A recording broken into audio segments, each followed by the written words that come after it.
In this lesson, we're going to be discussing Indesign's Workspace and how you can best customize it to meet your needs.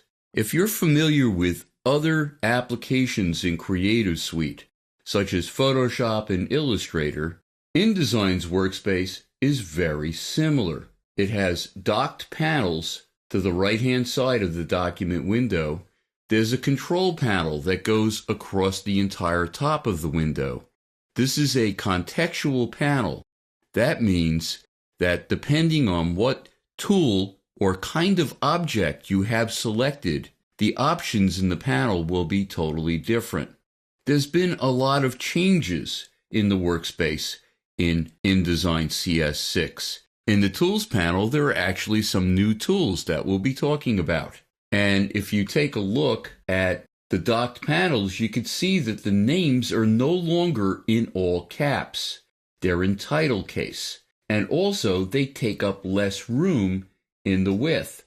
So, if the panels are taking up less room, I have more room to see my layout in a larger size. So that's a good thing. If you're new to InDesign, chances are you're using the Essentials workspace.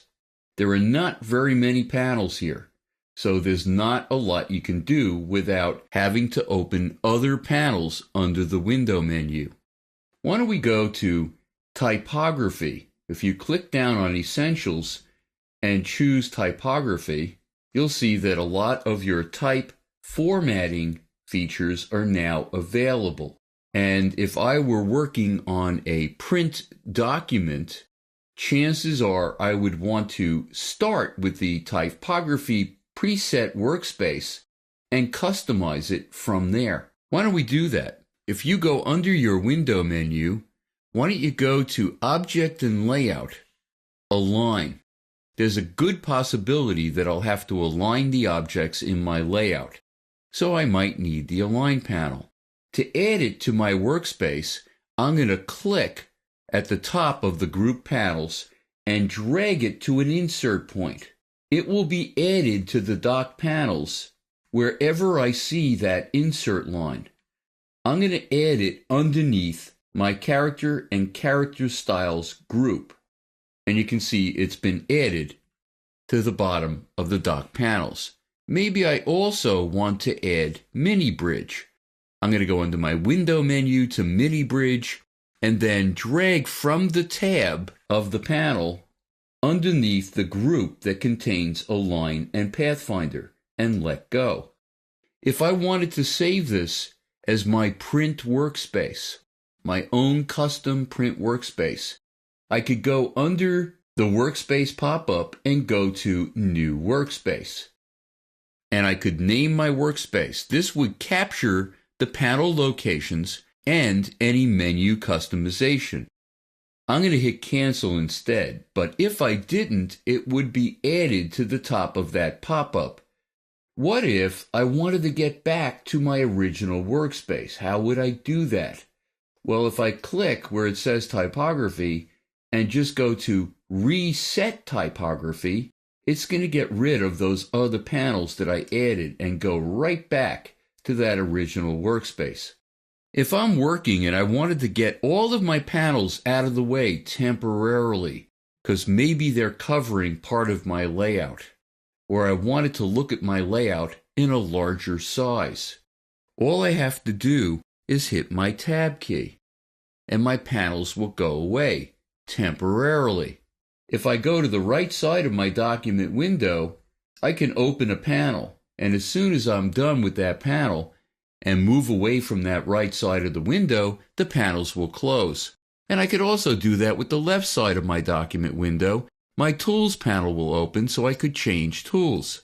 But let me reopen my panels. I'm going to hit my Tab key. Now, is there a way that I can look at my docked panels with just the icon? That would save even more room. Now, I don't suggest that you do this if you're not familiar with these icons.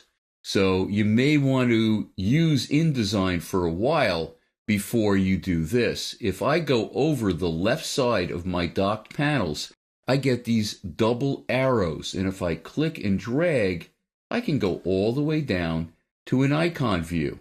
Kind of cool. And if I wanted to open it back up, I could just click and drag outward. But what if I wanted to open all of my panels? One of the things that's quite common in InDesign and other Creative Suite applications is drag and drop. Maybe I need to drag from one panel to another panel. What I can do is on a Mac, hit Command-Option tab, and on a PC, I would press Control-Alt tab. Hitting that command will open or close all of the panels. Now, if you're working on a Mac, chances are, even though I'm on a Mac, my window looks different than yours. That's because I'm using something called Application Frame. Application Frame is always on a PC. I turned it on for a couple of reasons. One, I can't see my desktop. When working on a video, you're probably not going to want to see what's on my desktop. But there's another advantage. Let me click and drag from the right side of my document window, and you can see I can make the entire window smaller.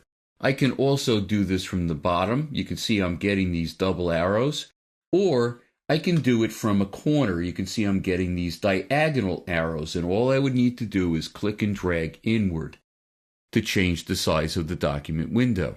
Another advantage is this gray area that's covering my desktop. If I double click on that, it's going to go to open a file. You'll be able to do that as long as there are no documents open at the time. Why don't we open a couple of documents? If you'd like to follow along, just double click on the gray background. I'm going to select just a couple of layouts. I just clicked and dragged down the two layouts that I wanted to open.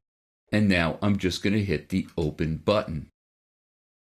You can see that it's opening these two layouts in a tabbed format. I can go from one layout to the other just by simply clicking on the tab. But what if I didn't like the order of the tabs in the way they opened? I could just drag it going across, and it's going to change the order. The same thing is true in my tabbed panels. When I open a panel group, I have tabs going across. If I wanted to arrange these tabs differently, let's say so that layers came first before pages, I could do that very easily. But what if I wanted to look at my two documents at once? Maybe I wanted to compare them for some reason. Well, there's a pop-up above the control panel that is Arrange Documents, and if I click down on that, I can choose two up side by side in either a horizontal format or a vertical format. Let me choose this one, and you can see that the two of them are side by side. So I can compare them, or even show my client two different layouts at the same time. That's really kind of cool. Well, we're going to continue talking about the workspace and other InDesign basics in upcoming lessons.